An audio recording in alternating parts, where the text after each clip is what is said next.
Welcome back to channel my friends. And आज का जो वीडियो है वो हमारे सुशांत सिंह राजपूत के ऊपर है। जैसा कि आज उनका लास्ट मूवी रिलीज़ हो रहा है और उसके ही रिगार्डिंग में PewDiePie जो कि एक स्वीडिश यूट्यूबर है उसने एक वीडियो बनाया है। So let's check this video.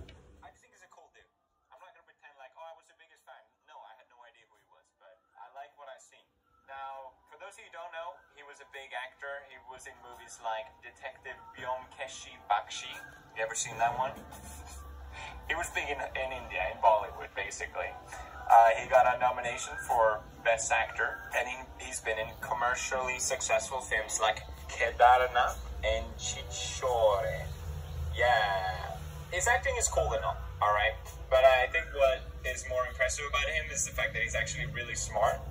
I found out that he was ranked number 7 in the engineering exams of all of India. Not bad. I used to study engineering myself, so I remember I was proud when I got the highest out of 200 people. I feel like out of all of India, it's a little bit more of a more of an achievement. And he also, what I like about him, he came from humble beginnings as well. I'm not gonna try to force like, oh, with this name, it's just, I'm saying I can relate to him. That's all. Like it's anything the same growing up in Sweden and India. Sorry, I just realized what this sounds like. He was also National Olympiad winner in physics. What? Smart dude, basically. And you can tell just by listening to him. Apparently, I saw here, he worked for Ekta Kapoor. Remember her? That dumb thing. I noticed SUSHANT followed me on Instagram and I was so confused by it. I wonder if it was because I trolled Ekta. I don't know. Regardless, he dropped out of engineering. I dropped out of engineering to pursue his dream to work in show business. And one of the videos, the first one I saw of him was when he did this university talk, which I thought was super interesting, and I wanted to share it with you guys today because I think he had a lot of really valuable lessons on life. So let's watch it. Excuse me if I don't make sense. Excuse me if I get a panic attack right now. Let's try on this. We love you anyway. Yeah. I became an actor because I had a problem. I was an introvert. You know, I'm the youngest of my family. And I was so pampered in my house that when I used to step out, I didn't know how to deal with people. So I gradually became this very shy, introvert kid who could not talk. Well, I still cannot talk. And here I go. Here I insert myself again. I can just relate to it. I was such an introvert as well. I still am. It's just been so fun. I guess you got the same way through acting.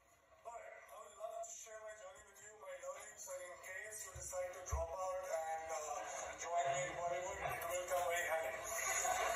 So, I was thinking in the car, what do I talk about?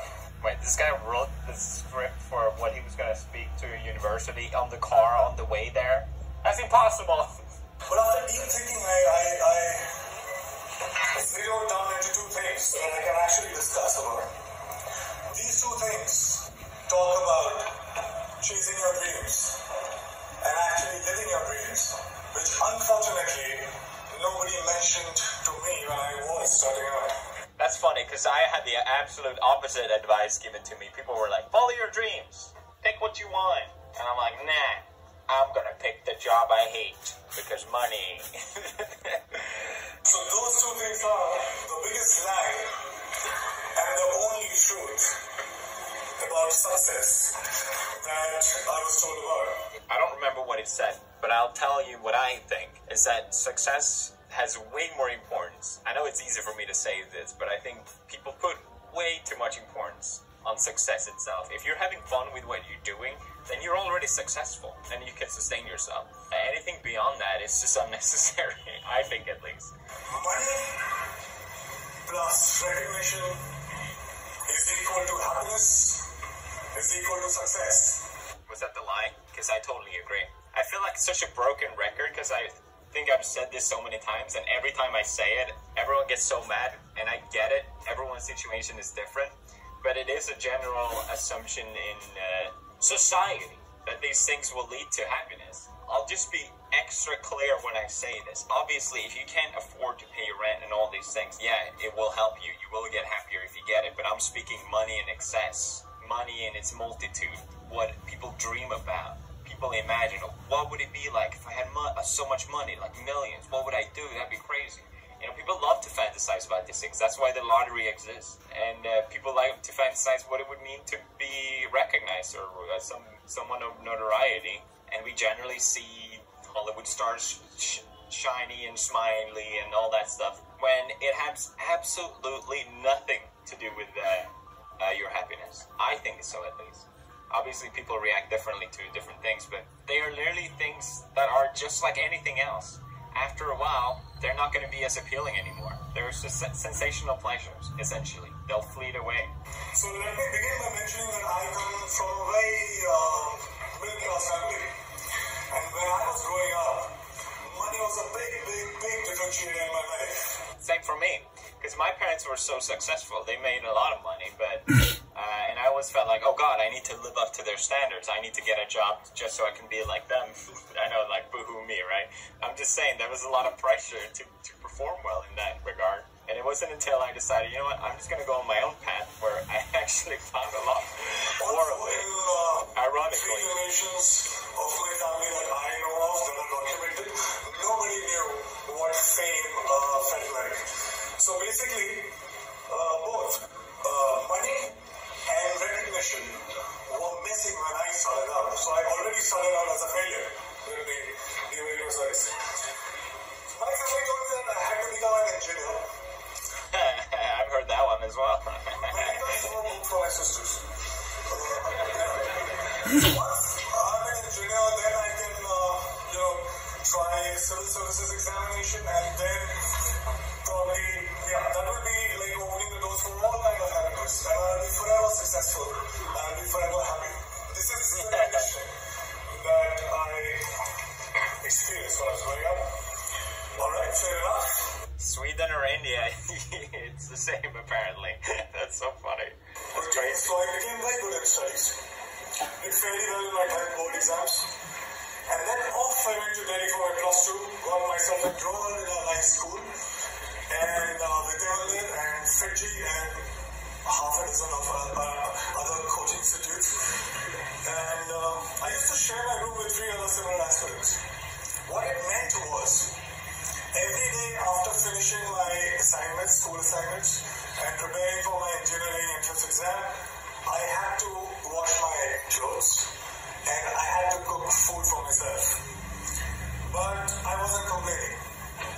Well, it was worth it because after all, I was, for the very first time in my life, I was so close to become successful for the first time in my life. So yeah, finally I slogged, I got selected for 7 engineering colleges, and I decided to take admission at Delhi College of Engineering, which is now known as DTU. Thank you. How are you, my engineer? There was a celebration like this in my family too. It's funny, I got into my university through entrance exams as well, which I worked really hard for, and it was like, I got in. It's crazy how similar experience we had. And I thought as well, like, damn, I made it. Like, now it's just smooth sailing from here. I could finally stop for a while and breathe, you know. I was telling myself that, you know what, now you're made it. You should be happy because you're supposed to be happy. But it wasn't working that much. Something was missing. There was a void that I could feel. So I thought maybe something bigger was required. For some reason, incessantly, while the first 18, 19 years of my life, the future me was much happier, much successful than the present me. So I was like, alright, fine. So I was forcing myself. As I promised, I started preparing for civil services examination, and I was forcing myself to slog, but I was bored. UPSC exams were still far away. In the meantime, I thought of doing theatre, and I thought to learn dance because to counter the shyness that I still have, and also because there were no girls in my engineering college for some reason. I felt cheated, man. We slog so much to crack the entrance exam, and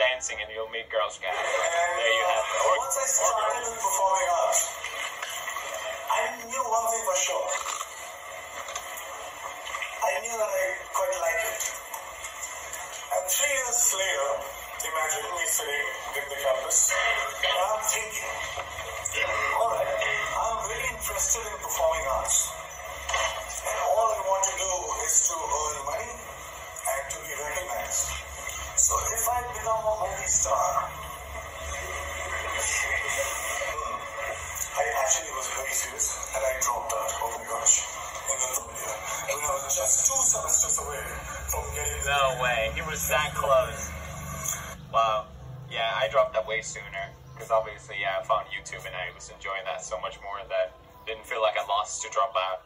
The idea was to just quit school for a year and then I'll come back. Yep. Came to Mumbai, got heavily into theatre. Smart guy. Such a good message as well. That I so wholeheartedly believe in. Just such a tragedy. It really makes you sad to think that he passed away at such a young age. And I think I mentioned before in a video, because the police say he died from suicide, and at least personally, someone that lives in the moment, I cannot make sense out of committing suicide. And there's been this whole controversy and theories about did he really, what happened, people don't know, and I don't really want to get into that. I wanted this to just be a video attributed to him because I think he's a cool dude, and I wanted to share with my audience. But yeah, it's just this statement he had about living in the moment. Obviously this is a couple of years ago, but you wouldn't commit suicide if you had this mindset. I don't believe that at all. I really don't. But then again, yeah, it is a couple of years ago, and I don't want to add things to it, but that's just how I felt while listening to it. Rest in peace, SUSHANT. I would have loved to meet you. You seem like a fucking awesome dude, but I'm really glad that you were you. Thank you for being you, and thank you for watching this video. I know it's a bit different, but that's it for now. Hey,